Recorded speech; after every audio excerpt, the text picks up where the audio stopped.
నమస్తే, welcome to our channel. నా పేరు ప్రసాద్.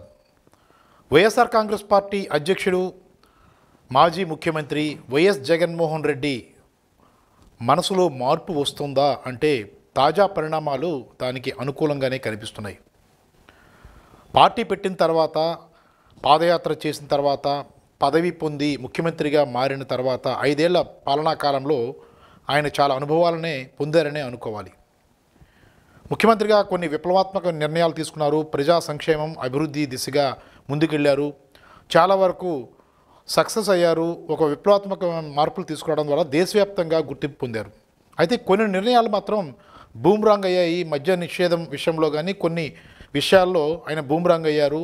నేతలను అందరినీ కలుపుకొని పోవడం ద్వారా కానీ, వారి అభిప్రాయాలను తీసుకునే విషయంలో కానీ మధ్యవర్తుల ప్రమేయం పెరిగిపోవడంతో పాటు ఎవరైతే ఆంతరంగికులు అనుకున్నారో వారంతా కూడా పూర్తిగా వారందరినీ కూడా మధ్య గోడలా మారిపోవడంతో వారందరికీ కూడా దూరమయ్యారు అన్న అభిప్రాయం అయితే వ్యక్తమైంది. ఇదంతా చాప కింద నీరులో సాగింది. 2024 ఎన్నికల్లో దాని ప్రభావం అనేది కనిపించింది.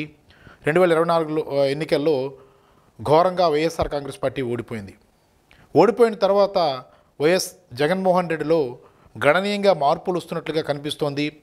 పాలన మారిన తర్వాత, కూటమి ప్రభుత్వం వచ్చిన తర్వాత, కూటమి ప్రభుత్వం తీసుకుంటున్న నిర్ణయాల విషయంలో కానీ, లేదంటే రకరకాల ఆక్రమణలు, అక్రమాలు, ఇసుక దోపిడీ ఇలాంటివి రకరకాలు ఒక్కొక్కటిగా బయటపడుతున్న నేపథ్యంలో వాటిని ఖండించే విషయంలో నేరుగా తానే స్పందిస్తే బాగుంటుందన్న మెజారిటీ వైసీపీ నాయకుల అభిప్రాయం మేరకు ఆయన నేరుగానే మీడియా ముందుకు వస్తున్నారు, మీడియాతో ఇంటరాక్ట్ అవుతున్నారు. ఇవన్నీ కూడా 2019-24 మధ్య జరగలేదు.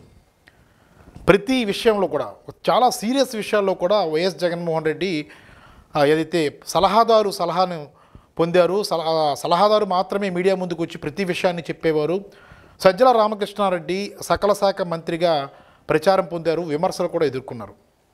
ఇలాంటి పరిణామాలు వైఎస్ జగన్మోహన్ రెడ్డికి తీవ్రమైన ఇబ్బందులను తీసుకొచ్చాయని మాత్రం ఖచ్చితంగా చెప్పవచ్చు. ఈ పరిణామాలన్నీ పూర్తయిన తర్వాత, వైఎస్ఆర్ కాంగ్రెస్ పార్టీ ఓడిపోయిన తర్వాత వైఎస్ జగన్లో మార్పు వస్తోంది. ఖచ్చితంగా ప్రతి నాయకుడితో నేరుగా సంప్రదించాలి, అసలు ఏం జరుగుతోంది క్షేత్రస్థాయిలో అనేది ఆయన మాటల్లో నిన్న ప్రతిధ్వనించింది. ఎవరైతే వివిధ సంఘాల నేతలతో, ఎవరైతే అనుబంధ సంఘాల నేతలతో వైఎస్ జగన్ సమావేశమయ్యారు. చాలా స్పీడ్గా పార్టీని దేశవ్యాప్తంగా తీసుకువెళ్లాల్సిన అవసరం ఉంది, పటిష్టపరచాల్సిన అవసరం ఉందని చెప్పుకొచ్చారు. అలాగే రాష్ట్ర వ్యాప్తంగా అనేక సమస్యల విషయంలో ఎవరైతే వామపక్షాలు కానీ, లేదంటే ఉద్యమ సంఘాలు ఉన్నాయో వాళ్ళతో కలిసి పోరాడడానికి సిద్ధమవ్వాలని కూడా చెప్పడం జరిగింది.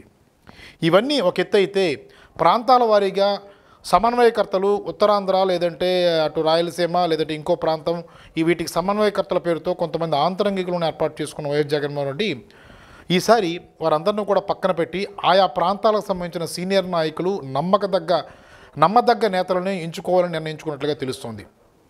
అందులో భాగంగానే ఉత్తరాంధ్ర నుంచి బొత్స సత్యనారాయణ ఉత్తరాంధ్ర బాస్గా ఉండబోతున్నారు. పార్టీకి సంబంధించి కీలకమైన నిర్ణయాలు తీసుకోవడం విషయంలో వైఎస్ జగన్మోహన్ రెడ్డి సూచనలు, సలహాలు పాటించడంతో పాటు సమన్వయంతో ఎలాంటి నిర్ణయాలు తీసుకుంటే బాగుంటుందనే విషయంలో బొత్స సత్యనారాయణ నిర్ణయాలను, అలాగే ఆలోచనలు కూడా స్వీకరించే పరిస్థితులు కనిపిస్తూ ఉన్నాయి.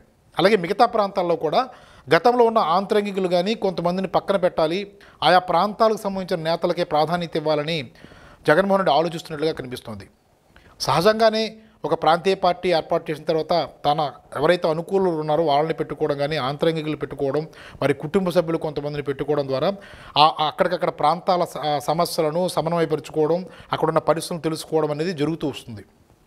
చంద్రబాబు విషయంలో ఇంత సీనియర్ పార్టీ ఉన్న తెలుగుదేశంలో కూడా ముఖ్యమంత్రిగా ప్రస్తుతం ఉన్న చంద్రబాబు నాయుడు చాలామంది ముందుగా తమ అనుయాయులు చాలా ప్రాంతాల్లో ఉన్నారు. వారందరూ కూడా ఎప్పటికప్పుడు అక్కడ పరిస్థితులను ఆయన తీసుకొచ్చిన తర్వాత అక్కడ ఎవరెవరి నాయకుల్ని మనం బలపరుచుకోవాలి, ఎవరిని ఎలా చూసుకోవాలన్న విషయంలో తర్వాత ఇప్పుడు గణనీయంగా పార్టీ అభివృద్ధి చెందిన తర్వాత ఆ ప్రాంతాల్లో నాయకుల్ని తయారు చేసుకోవడం జరిగింది.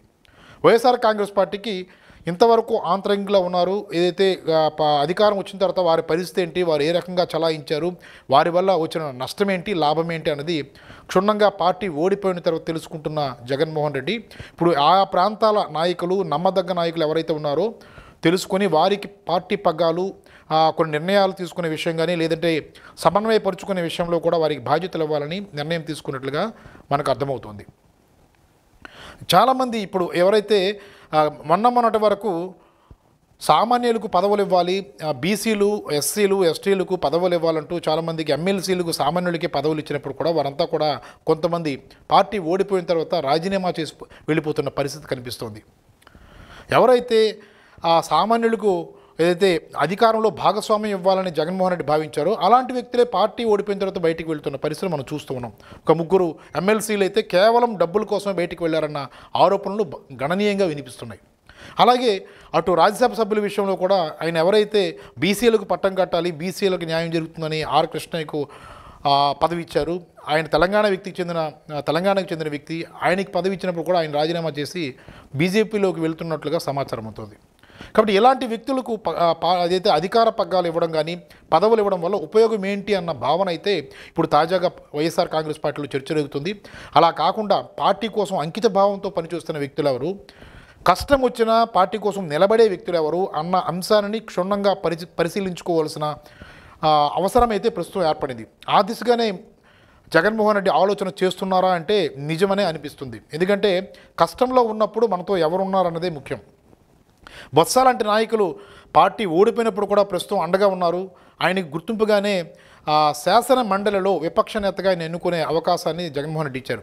అంతేకాకుండా ఉత్తరాంధ్ర ప్రాంతం మీద పూర్తి స్థాయిలో పట్టున్న బొత్స సత్యనారాయణ వివాదాస్పదుడు కాదు. అందరినీ కలుపుకొని పోయే మనస్తత్వం, అలాగే ఏ సమస్యనైనా అనవసరంగా విమర్శలు చేయడం అలాంటివేవి కాకుండా చాలా హంబుల్గా ఆయన రాజకీయాలు చేసే వ్యక్తిత్వం ఉన్న వ్యక్తి కాబట్టి ఆయనకు ఉత్తరాంధ్ర పగ్గాలు ఇవ్వడం ద్వారా ఇటు విశాఖపట్నంతో పాటు విజయనగరం, శ్రీకాకుళం జిల్లాలను కూడా కలుపుకొని పోయే విధంగా, సమన్వయపరుచుకునే విధంగా ఆయనకి పెద్దపీట వేయాలని నిర్ణయించుకున్నట్లుగా తెలుస్తుంది. అలాగే మిగిలిన ప్రాంతాలకు కూడా ఏదైతే ప్రస్తుతం ఉన్న సమన్వయకర్తలను మార్చి వారందరూ కూడా ఆ ప్రాంతాల నేతలు ఎవరు బలమైన నాయకులు, ఎవరిని ఆ ప్రాంతాల నాయకులందరినీ కూడా కలుపుకొని పోగలరు, ఎవరు తలలో నాలుగులా ఉండగలరు, ఇలాంటి వ్యక్తులను చూసే పనిలో వైసీపీ పడినట్లుగా కనిపిస్తుంది. ఈ రకంగా మారుతున్న రాజకీయాలకు అనుగుణంగా వైఎస్ఆర్ కాంగ్రెస్ పార్టీ అధినేత జగన్మోహన్ రెడ్డి మారుతున్న క్రమంలో ఆ పార్టీకి మంచి రోజులు వస్తాయన్న భావన అయితే ఆ పార్టీ వర్గాల్లో ఉంది. మొన్న ఎన్నికల్లో 2019లో గెలిచిన తర్వాత కార్యకర్తలను, నాయకులను పట్టించుకోలేదన్న విపరీతమైన ప్రచారం, అసంతృప్తి చెలరేగిన నేపథ్యంలో ఇక అలాంటి పరిస్థితులు లేకుండా ఎప్పటికప్పుడు సమన్వయపరుచుకుంటూ వారి బాధలు తెలుసుకుంటూ నాయకుల అభిప్రాయాలను కూడా మననంలో ఉంచుకుంటూ ముందుకెళ్తే ఖచ్చితంగా వైసీపీకి మంచి రోజులు వస్తాయనే అభిప్రాయం అయితే విమర్శకుల నుంచి వినిపిస్తోంది.